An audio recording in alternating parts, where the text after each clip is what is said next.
Olá, meu amado, olá, minha amada do canal da Esperança, o programa Manhã com Jesus está no ar. Estamos entrando no 12º estudo e o tema de hoje é eventos finais. Você é nosso convidado, mais uma vez, a participar desse estudo semanal. Falta apenas uma semana para a gente pôr fim a esse estudo do livro Grande Conflito, A Guerra por Trás de Todas as Guerras. Estamos abrindo as cortinas para entendermos o que está acontecendo, o que aconteceu, o que está acontecendo, o que está para acontecer no futuro. E eu vou dizer uma coisa para você, eu não sou pessimista não, mas coisas terríveis estão por vir a esse mundo e você deve estar preparado. Satanás está preparando tempestades para pôr em seu caminho rumo ao céu, para te desviar o foco, para você cair diante do abismo, em meio a uma tempestade terrível, para você não ter como desviar de uma árvore que ele irá colocar no seu caminho, as circunstâncias dos problemas dessa vida. Mas a palavra de Deus, Deus se preocupa, Jesus se preocupa com o seu caminhar. Ele quer te guiar até as mansões celestiais para uma pátria segura. E aqui ele traz o seguinte, esse conselho dessa manhã. Compra a verdade e não a venda.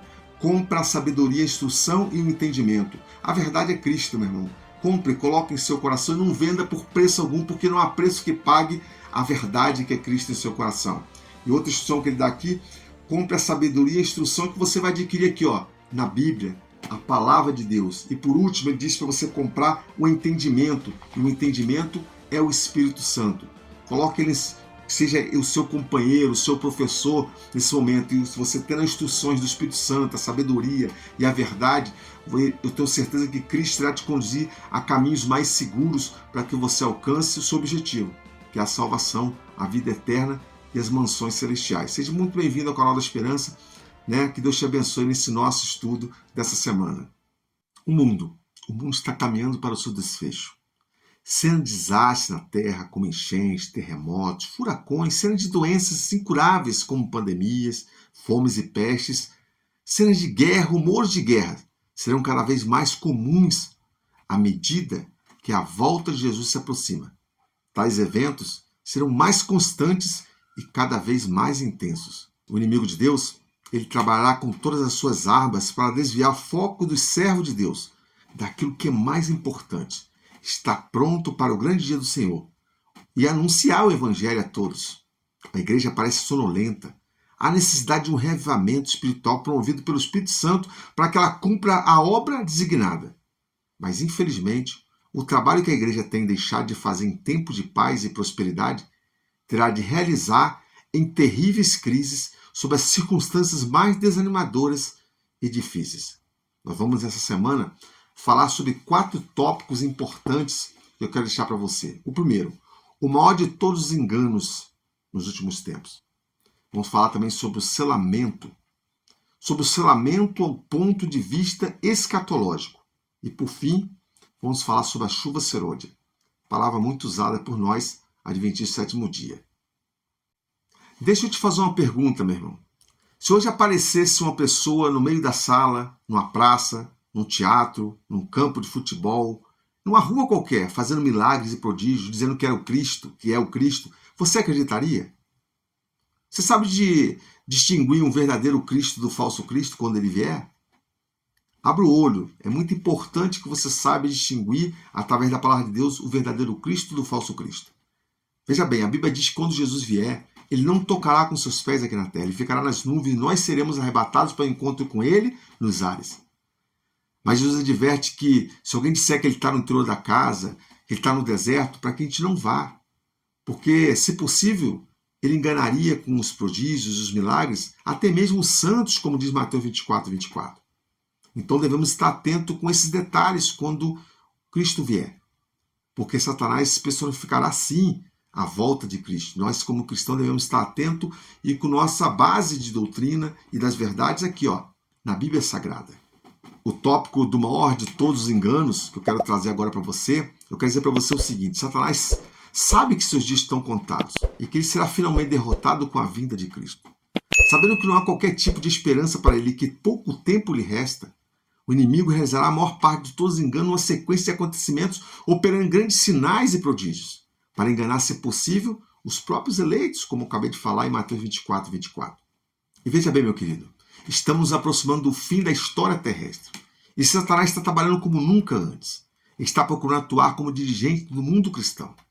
Satanás e seus anjos vão de representar tanto os santos como os pecadores que morreram também, e tornar essa representação visível aos nossos olhos, aos olhos humanos. Mas, entretanto, porém, o maior de todos os enganos será a personificação do próprio Cristo, como falei. O inimigo está se preparando para enganar o mundo inteiro com seu poder operador de milagres. Ele pretenderá personificar os anjos de luz e, como eu falei, o próprio Cristo. E veja um detalhe: se as pessoas são tão facilmente hoje confundidas, como resistirão quando Satanás se personificar a Cristo, operador de milagres? Quem ficará inabalado diante das suas deturpações? Afirmar ser Jesus quando é apenas Satanás imitando a pessoa de Cristo e operando aparentemente as obras do próprio Cristo. Satanás sairá a campo e personificará Cristo, como eu falei. Ele irá distorcer, deturpar, perverter tudo que está ao seu alcance. Um poder de baixo está operando a fim de promover as últimas grandes cenas do drama. Satanás vindo como Cristo e operando como todo engano da injustiça. Aqueles que hoje cedem aos pequenos caprichos do inimigo de nossas almas, certamente não terão forças para resistir ao maior engano que o diabo está preparando nos finais dos tempos. Serão enganados, e quando virem a figura de Satanás personificando a Cristo, dirão que é o próprio Jesus. O último grande engano aparecerá diante de nós. Veremos o anticristo realizando seus atos miraculosos. A contrafação se passará tanto com a verdade que será impossível distinguir sem auxílio das Santas Escrituras. O testemunho da Bíblia deve servir de critério para testar toda a declaração e todo ato sobrenatural. Veja bem, selamento. Esse é o nosso segundo tópico que eu quero levantar com você. Um dos temas mais estudados pelos adventistas do sétimo dia é o selamento, né? Já vimos em lições anteriores, se não me engano, na semana passada, que a marca da besta não é um chip, um código de barra ou coisa similar. Na verdade, vimos que no contexto escatológico, o selo de Deus é um dia santo, o santo sábado. Logo, a marca da besta só poderia ser um dia falso de adoração. Qual? O domingo. Surge naturalmente a pergunta, então quer dizer que quem guarda o sábado ou quem guarda o domingo já estão selados? Quem guarda o sábado está selado por Deus e quem guarda o domingo está selado pela besta? Para a gente responder a essa pergunta, precisamos primeiro entender o selamento do ponto de vista teológico e o selamento do ponto de vista também escatológico. E o que diz o ponto de vista teológico? Vamos a ele. Veja, quando estudamos a Bíblia, notamos alguns aspectos interessantes concernentes à expressão selo e o ato de selar e o selamento. A primeira coisa a ser definida é que os termos selo, marca, sinal, eles são intercambiais na Bíblia conforme Romanos 4,11. Ele recebeu o sinal de circuncisão pelo selo da justiça da fé. Segundo, é necessário entender que a Bíblia fala de vários tipos de selamentos. Vamos a eles também. Selo do Espírito Santo. Veja bem o que diz Efésios 4,30. E não entristeçais o Espírito Santo de Deus, no qual vocês foram selados para o dia da redenção. Selo do fundamento de Deus. É um outro selo. Entretanto, o firme fundamento de Deus permanece tendo este selo. O Senhor conhece os que lhe pertencem. E mais, afaste da justiça todo aquele que professa o nome do Senhor. Está em 2 Timóteo 2,19.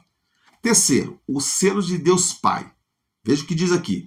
Trabalhe não pela comida que se estraga, mas pelo que permanece para a vida eterna, o qual o Filho do Homem dará a vocês, porque Deus, o Pai, confirmou com o seu selo. João 6,27. Selo da justiça da fé. Você conhece a palavra circuncisão. É justamente isso. E Abraão recebeu o sinal da circuncisão como o selo da justiça da fé, que teve quando ainda não havia sido circuncisado. Romanos 4,11. Veja bem, meu querido, esses selamentos de que a Bíblia fala estão no âmbito teológico. Assim, meu querido, todo judeu circuncisado estava selado, possui o selo da justiça da fé, a evidência da aliança de Deus com a nação de Israel. Podemos dizer que alguém que tenha aceitado o Senhor Jesus Cristo como Salvador e se entregou a Ele por meio do batismo, está selado com o selo do Espírito Santo para a salvação.